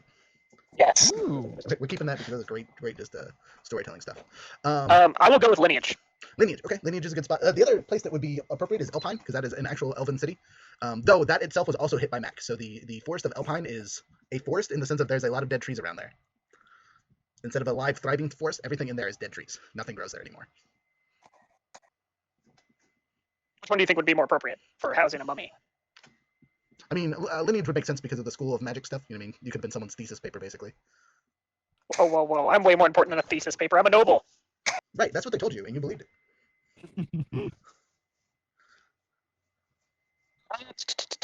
I'll go from I don't want to be under the Silver family. Well, okay, so this being the thing, the Silver family was there, but you could have been the Rexus Tullius replacement when the Empire was actually founded. Okay, yeah. So what's your family last name? Duskbringer. Duskbringer? They bring ducks. Dusk. Oh, Duskbringer. Okay, yeah, totally could basically be the Silver family, but generations later they changed their name, kind of thing, to fit into the Empire a little bit better. Okay, yeah, I'll do that. Okay. Obviously I was born in Rexus Tullius because that's the babies people weren't at for the Imperial family. I probably was born a Silver and then transition. Like I woke up like the third time. They were like, "Hey man, we got to change your name." I'm no longer the mummy of Silver. I'm the mummy of Duskbringer. Son of a gun! I like that name. Okay. No, did you have any location questions for your map? No. I'll just eventually need the map. Okay. So I sent you the picture, Roger. Oh, okay. Give me a second. Sorry. Would you send it on? Discord. My Discord is not popping up for notifications, y'all. I do not understand why this is being like this. My Is that a general chat? notifications when I'm in on my computer. Oh, you know what? That's probably exactly what it is because I'm on. It has the streamer thing turned on because we're all doing this stuff. Pet Keeper. Okay, I've heard of this before. Oh yeah, and there's different levels of it. Holding the rod, you gain +1 bonus to spell attack rolls and saving throw DCs of your warlock spells. In addition, you gain 1 warlock spell slot as an action while holding the rod. You can't use this property again until you finish a long rest. Yeah, okay, that works. I've actually used it before as a level 7, level 8 warlock, and It's actually nice to have. Nice, yeah. Having It's stuff not that gives too you, yeah, one extra spell slot isn't going to end the campaign by far, and a little extra damage is not going to hurt. Especially with the Warlock, because your only good cantrip is Eldritch Blast. That's not true. Situationally, there's other good cantrips. Is that the best cantrip? No, blast Yes. everything. Oh, speaking of Eldritch Blast, does your Eldritch Blast have anything fun or exciting added to it?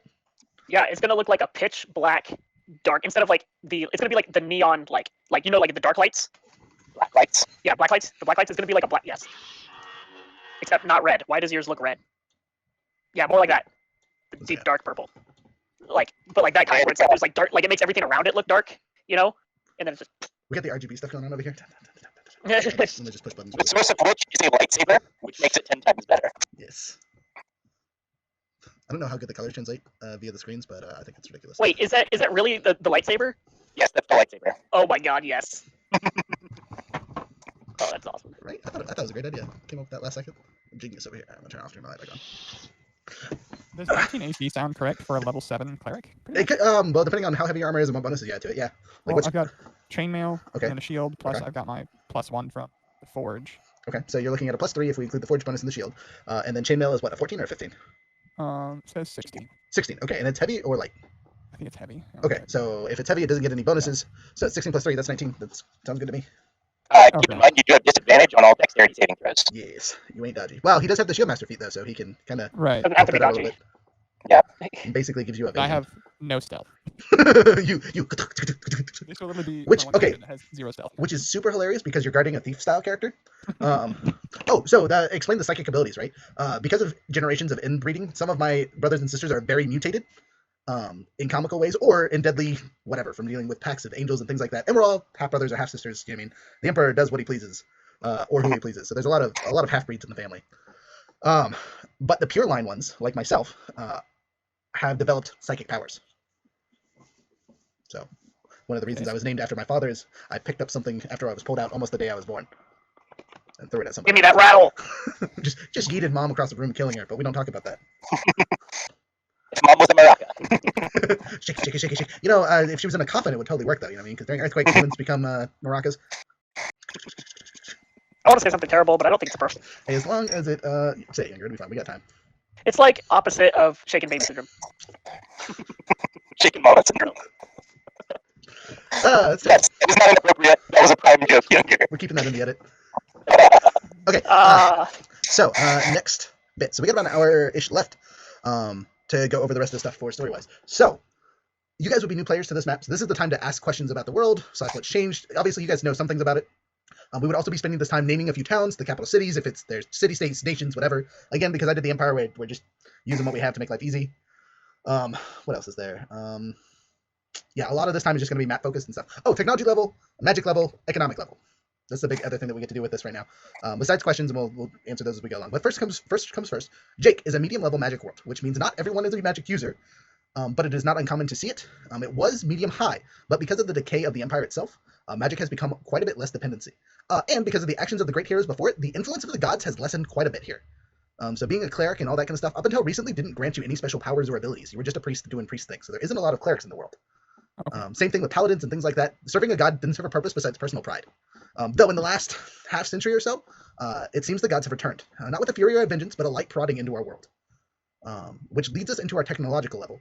We were on the path to a high-tech society. But when Rexus Tullius took over, they limited the technological spurts by a lot, and anything that was left over or remnants from the great heroes was hidden, concealed, or destroyed.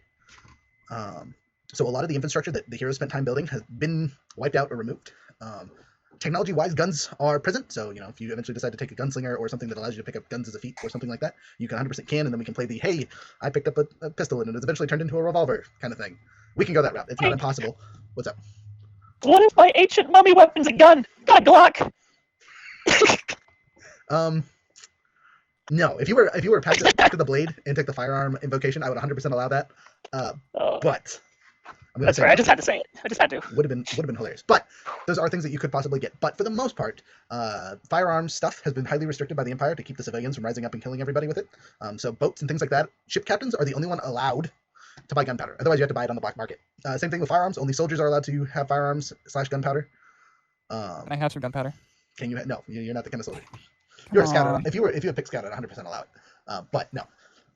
It's not too late. It's not. No, it is too late. Too late to apologize. You're a standard bearer. Oh, I actually will give you a bonus for that though. You actually get a foldable flag, or foldable, whatever. Guidon. Yeah, a standard. What's it do? Or do I literally just have a flag? So it's a foldable weapon, so it's easily concealable. It does 1d8 damage and acts like a lance. Okay. He gets to stab people with a flag. Yeah, it has the properties of a lance, but it's not as strong. But it's also it folds up. Awesome. Yeah, because lances are generally what 1d12s. Yeah, and you have to have 2 hands on it, Yes. or it's like a. Yep, that still applies to this, and you still have the disadvantage if they're within 5 feet of you. But it's a 10-foot reach weapon, so lucky you. Knock them prone, back up, stab. Yes. Push them 5 feet, knock them prone, push them 5 feet while they're laying on the ground, and then stab them with your spear. Is there really no? Oh wait, hang on. That's probably not a real weapon. I don't know if you'll be able to add that in. Worst comes to worst, just No. write lance and then title it. So Lance is definitely a weapon. I have it. No. but the specifics. Oh, the specifics. Yeah. So no, because it's a 5 foot. I was gonna say a spear plus 2. But No, just do a lance, and if you can title it or something silly in there, go with that. Or when we're fighting, just no roll a d8 for it. okay. You can also call it a longsword or something silly like that. It's just supposed to give you reach. I'll do that. I'll just put a longsword and then it's a 10-foot reach. Perfect. If that makes your life easier, we'll go with I that. have 2 longswords. Okay. A longsword, a flag, regular ass longsword. Okay, so that's the magic level, tech level. Again, pulleys and mechanical things are still stuff. Ancient technologies are going to be around, obviously, like the city you were born in. But a lot of the stuff that was powered by gnomish magic and things like that has been stepped away from because gnomes themselves are few and far between. If you are not a dwarf, brain work here, please. A dwarf, an elf, a human, or some kind of half-breed, you're pretty few and far between. Orcs are also relatively common, but that is just because orcs have always been relatively common in Jake, especially in the travelings throughout the world, or at least half-breeds. We may go into that later, but probably not on the stream. So questions about the world, so we can kind of fill stuff in. Again, this will be the time where we make city names and come up with silly stuff, but we've already done that, so we don't have to worry about it. Oh, sorry, I totally forgot. Economic level. So we are playing as a falling kingdom kind of vibe. So money is on the rise. So we've already had a Great Depression, and it's kind of leveled out. But feeding yourself, is in the silvers kind of thing. You're not spending a whole bunch of money on food and whatnot to keep alive because it just doesn't cost as much. A gold piece goes a little bit farther than it should. Just because gold recently was relatively rare. Same thing with platinum. You will not see people trading in platinum. There is electrum, but it is, again, few and far between, and basically no one takes it. Copper is used, but is, again, small transactions and things like that. Gotcha, there. So we'll go from there. People get paid in copper for doing jobs and things like that. You guys as nobles, since we all picked the noble background, probably have never seen copper in our lives. We have only ever dealt in gold. I have 10 gold to my name. Right. 25. Yeah, the rest of us have 25. We're all packing. But yeah, spending a gold piece at a hotel will pay for our entire group relatively easy. Magic items are few and far between. So they will have them, but there's no this is the shop of magic. You can just kind of look through it and find one. Lightning Wolf Industries, that was part of the map. You might find remnants of, or old shops that have the name on it still, or still say they were registered however long, blah blah blah blah blah. It doesn't mean anything anymore. The title is just kind of anyone can take it, but it grants you no benefit. Unlike before, where Lightning Wolf Industries basically guaranteed if they were in the network, they could get whatever you needed. Not the case anymore. There are still magic shops, but they're only in continental capitals. And that's about it. Again, people selling magic items, you're looking at anywhere from 500 to 1,000 for most pieces, and anything that's like a 2+ or has a whole bunch of effects, you're looking anywhere from 500. All right, so all I have to say is, Mr. Rogue, for your protection, I require you acquire things for me. Deal? No. I look at you huh? What are you talking about? I don't know what you're talking about. I don't require nothing all without of us. the items got lit on I haven't- fire. I have an important thing to just bring up. Okay. It might not be for this particular stream, but we definitely need the laws. Okay. We can. We need the laws.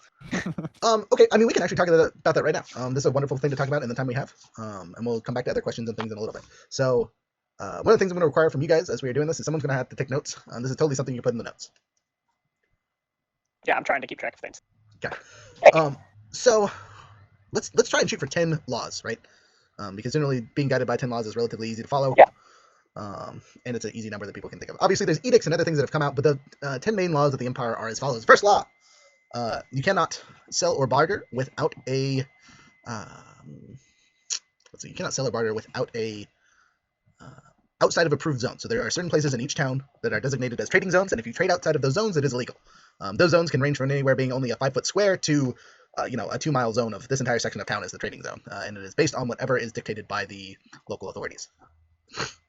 Rule number 2.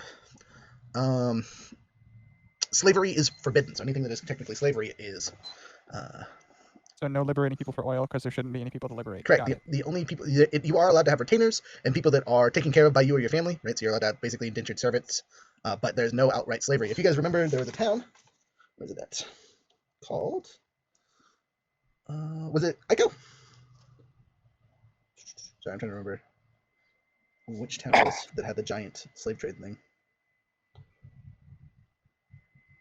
Has any group ever actually gone to Pern? Probably. None of my groups have. I don't think so. But so my other campaign group has done quite a bit of traveling.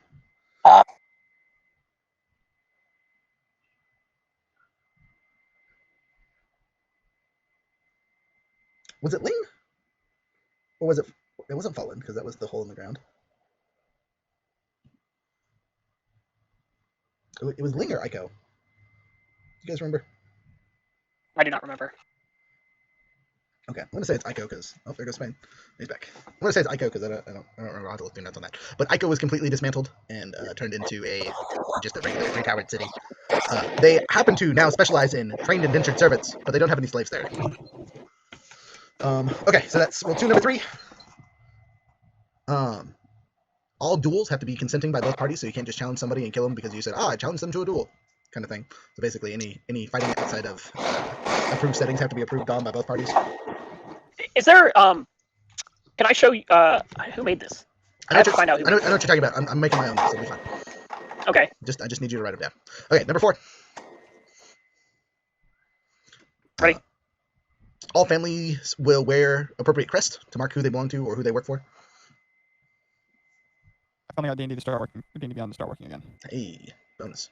I had to go all the way back through our Discord chat in my other one to find the link. That's annoying. Number 5. Ready? Removing items from the dead is a government job and cannot be done by civilians without special permissions. Yes, no looting. Number 6. Any unclaimed treasures can be claimed by people but must be noted in royal taxation records. Number 7. Everyone will comply with the census or face execution. Just like, what is that? Everyone must comply with the census or face execution. Basically, if you don't want to be counted as a number, you won't be a number at all. You never said Rexus Tullius was actually the IRS Tullius. Look, you gotta. Yeah, even the Joker doesn't mess with the IRS. Look, sometimes you gotta draw your villains from real world bad guys. He's not a bad guy. He's just a bad guy. Okay, so that's what, 6 or 7? That's 7. So 8. 7. Excuse me. Hunting exotic races or creatures is illegal without permit. Does that count as mummies? I wouldn't call you an exotic race. I feel pretty exotic. Well, then we'll need permission to hunt you. Ha ha ha! You can't kill me. I'm a mummy. Number 9. Just like illegal without permit. Okay, go on. Something about going into dungeons. No, I want to leave dungeon open because we already covered it in the loot has to be recorded and so on and so forth. It's kind of like double dipping. Hunting exotic creatures, doing trades, all that fun stuff is all whatever. Slander against the Emperor results in instant death. Slander of the Emperor will not be tolerated.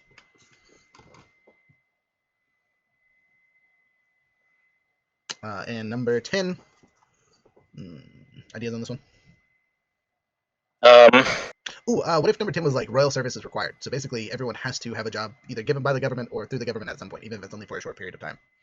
Yeah. Yes, welcome to 6 months of service necessary. What if we made it 5 years? Which would explain why some of us are a little bit older, because you have to. And our current soldier here has passed his mark for how much he has to do and is now doing it for fun. That's a lot of service. 5 years. 5 years required. Yes. Now that could be your ditch digger or something like that. You don't necessarily have to be a soldier. or firefighters. It is an empire, isn't it? Yeah, that kind of makes sense. Every citizen. It's not necessarily like a free nation. Correct. You can't have slaves, but everyone's a slave. Yes. Exactly. That's how that works. Until the proletariat is empowered. Stop. Okay. So along those notes, something we do go over at some point in the session is probably actually before the storytelling. Is there anything that we need to avoid story-wise so you guys don't get upset while we play? For example, vivid descriptions of death or violence, inappropriate sexual stuff, normal sexual stuff. Obviously, I have some stuff that I don't want to describe stuff to everybody who's watching, but if there's stuff that you guys need to avoid because it hurts, I need to know ahead of time. If you don't like the word squawk, I will try to avoid it, those kind of things. Is there anything like that that you guys can think of that I need to avoid while telling the story? I think that it would be prudent to avoid graphic descriptions of sexual acts or sexual organs. Carnal desires. So if we need to say that somebody had sex and we need to determine whether or not someone's pregnant, something like that, that's fine. But going into details is not necessary. Yeah, I'm not really going to do that ever, just because that's not my job. I think we should avoid certain orc tendencies. Yeah, okay, so you guys want to pull those off the map ahead of time? All right. Yes. I will pull Like, off. I will pull off You the can describe artworks. it as equivalent to Mongolians, you know. Don't even worry about it. I got it. They're gone. Deleted from the world. They were executed immediately by Rexus Tullius. You didn't like him. But we have one with us. We do not. I'm a half orc. Calm down. Yeah, he's the product. He knew his mom. That's all good. Maybe. Okay. Too easy. Anything else? Throwing babies off cliffs, things like that. I mean, Pretty okay with all that. I wouldn't say okay, but yeah, I think it's but yeah, storytelling purposes, sure. Yeah. Don't just be like in cutscene another baby was thrown off. That's all right. That's all right. That's how you know the scene changes. And you just see Roger, I just sent you an. Sorry, it's important. It's real stuff. So Yeah, I saw that. Yeah. And I was like, wow, this is Okay, really so- well written. this is from Waterdeep, or at least really close to the one from Waterdeep. But I've definitely seen that. Yeah. So I'm making my own. We're gonna call it good for now. That one's not a terrible one though. Yeah, I just like it because it goes into like, oh, you know, the different class systems and everything. Yes. Yeah. Commoners picking on nobles isn't allowed. All right. Anyway, we got a little bit of time left.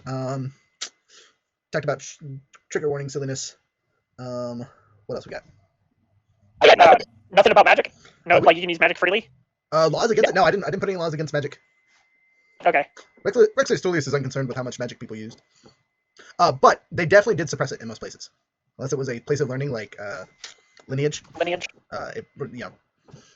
Things were destroyed, stuff was burned, that kind of stuff. So a lot of the magical knowledge that was in the world has been deleted or lost to caves or things like that. Little did we know that the dark elves were the good guys. What did you know? I told you all at the beginning. No, just kidding. So where do you guys want to start this campaign at? Well, he's going after a girl in lineage. Yes. since I got it to work, I'm fixing the whole. I'm still sticking with the class model. I'm just fixing the stuff that wasn't appearing. Okay. Cool. I mean, we could start in the boat in the middle of the ocean, in between the two continents. Where are we traveling from? Where are we traveling to? I have no map. You're the only one with a map, except maybe Ember. Oh, okay, fine. Do you guys want? You're asking us questions we just don't have the ability to answer. So you said that Spain's I character cannot see it in your camera. I know. came from the Wildlands, right? Or the Wastelands, right? Yes. The Wastelands. Okay. And he has to do a job in relation to something in the Wastelands. No, not necessarily. He's trying to find a power source thing to power a city. And you guys And the belt. on the belt.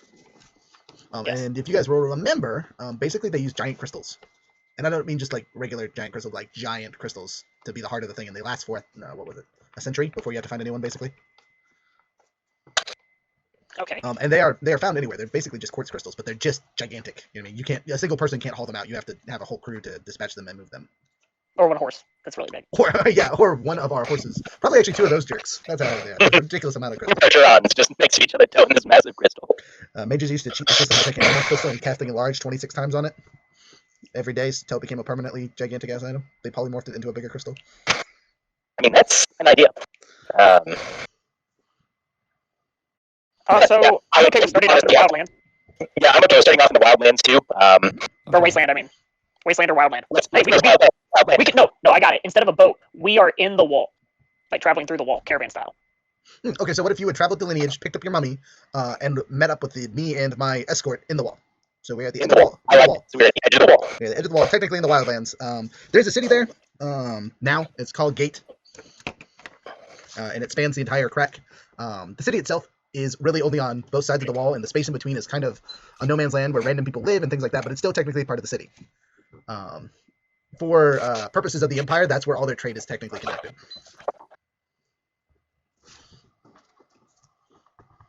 And you guys will know that Rexus Tullius, quite some time ago, used this giant gap in the wall to transport thousands of soldiers through the wastelands, through the wildlands, to get to the city-state continents and invade them from the opposite side. So the city-state continents did not have the protection of Finn or anything like that to stop the majority of the forces.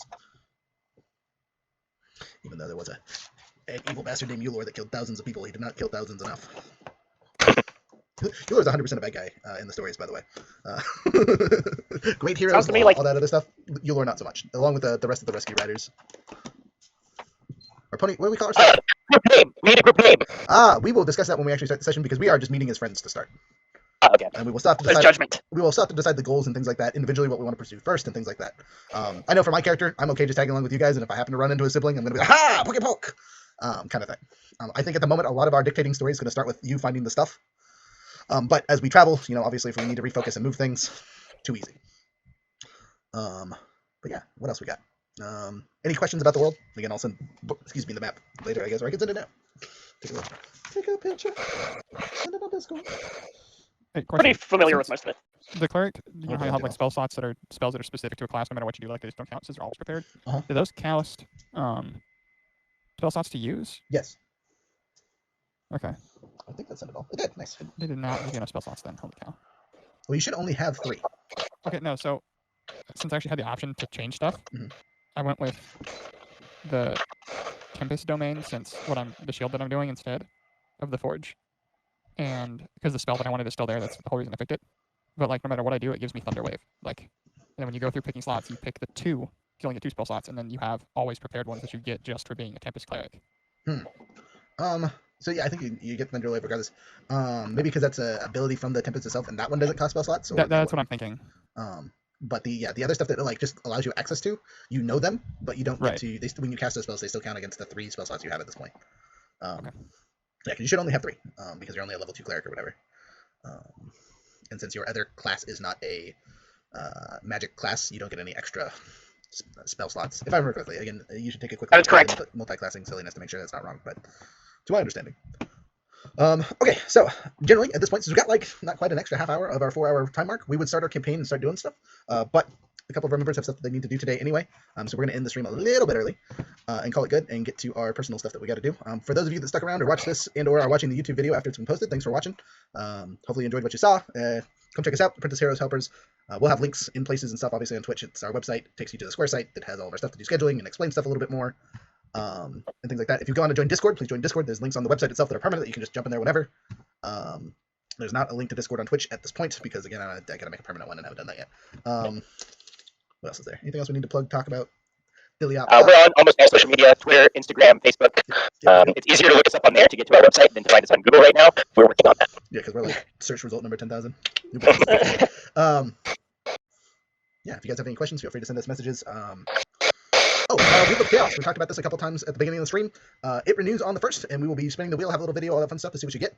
If you guys join before the month ends, which will probably not be before this video is published on YouTube, you will get a special tag in the Discord server.